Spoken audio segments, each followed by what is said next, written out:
has all this stuff? Because I'm writing it down. Yeah, you don't have to. It's in the packet. It's in the packet. Absolutely, everything should be. Yeah.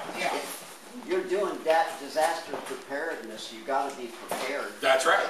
That's right. So it's in the packet. If you lose the packet, you can go online and Google DPVP, and there the packet is. So yeah, we'll get you coming and going. You don't have a packet? We'll get you one. My aide. It's in the yellow folder. Aaron's going to get you a packet. Okay, thank you. Emergency. If you want to go nutty, you can get a super battery, and this is a crank battery that will, you can charge your cell phone on in case of emergency. Whether it works or not, I don't know. I haven't even taken out of the thing. So I just have it with me.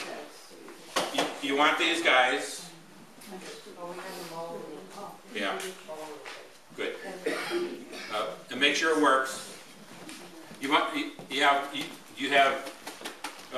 kitchen, one for in each room, kitchen, garage, and stuff. We have 2 or 3 on each floor. Yeah. Okay. That's probably good enough. But you decide. I don't know. And I just bought this at the American Red Cross. It's a emergency preparedness digital radio, which I kind of like. This is pretty expensive. It's $50. If you want, and I think this thing costs $75, and it's maybe too much. But if you have a family that would like to buy you something, you say, hey, for Christmas, would you buy me a bag, or would you buy me a radio, or would you buy me a flashlight? Crank radio? Yeah. Yeah. What's in the bag? Is that like just like first aid or? Yeah. Well, it's supposedly all this stuff. There's first aid stuff. You can look at it.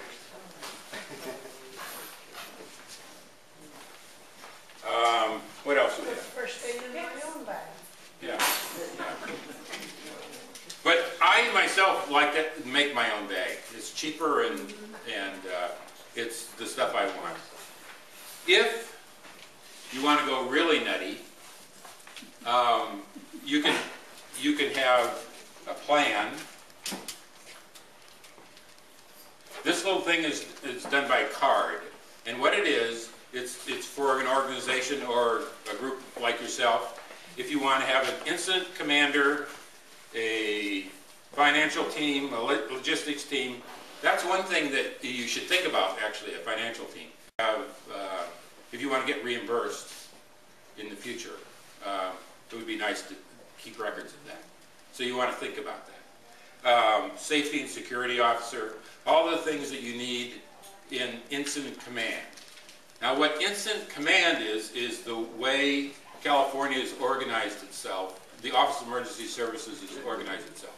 So if the police comes up here and Buzz say, I'm the incident commander, and he shows them this little thing, the police are instantly going to know that this guy is the boss of the disaster. So that's extremely helpful to the police, because they'll instantly go, oh, this guy knows our language, and he talks just like we do. And so that's very, very beneficial. It relaxes them. One of the things you want to do is relax the first responders too. So if I wanted to volunteer to be that, I would have to take training. Not necessarily. No? No. Because Buzz might not be here. Well, okay, so that's the beauty of this system. but If you're the public information officer, everything you're supposed to do is right back here. oh, okay. Yeah. So the incident commander, Yeah. where are we? I see. Yeah. Incident commander. It explains. Establishes command, ensures staff safety, assess incident objectives, et cetera, et cetera, et cetera. Yeah. So that's the beauty of this, is that you make it simple, and you just have everything written out ahead of time. And then these things will be hanging Around your neck. Yeah, yeah, or at the door. So when you leave during a disaster, you can just grab them and then choose who's going to do what. Probably the committee. Your committee.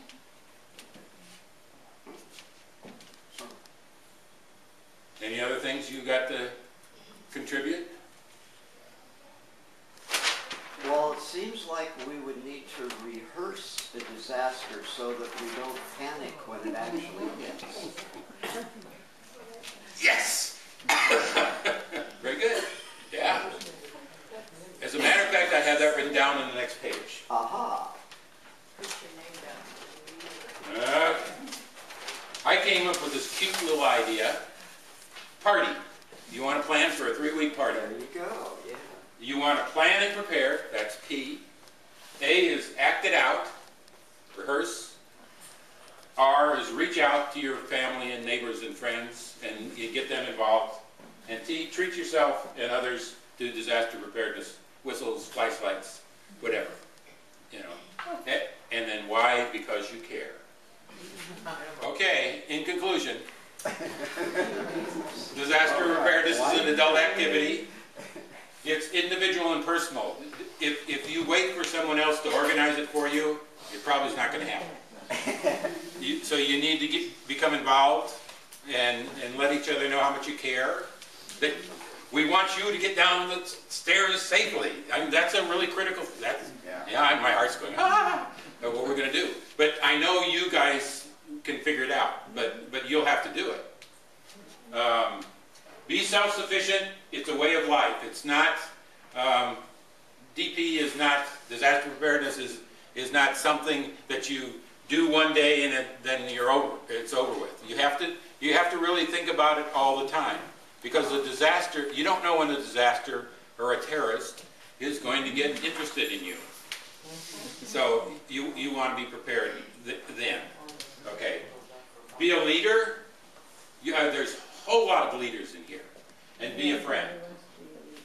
Oh, think not what emergency services can do for you, but what you can do for emergency services. Okay? And I came up with this thing this morning. Think not, feel. Don't bother thinking about disaster preparedness. Feel. You know, what would it feel like if you're all prepared? Okay?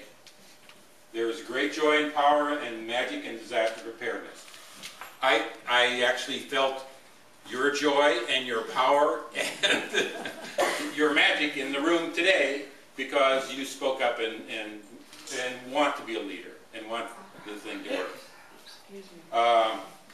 And so in ending, be joyful, be powerful, be magical, be love. Just that's the bottom line. Just love each other and take care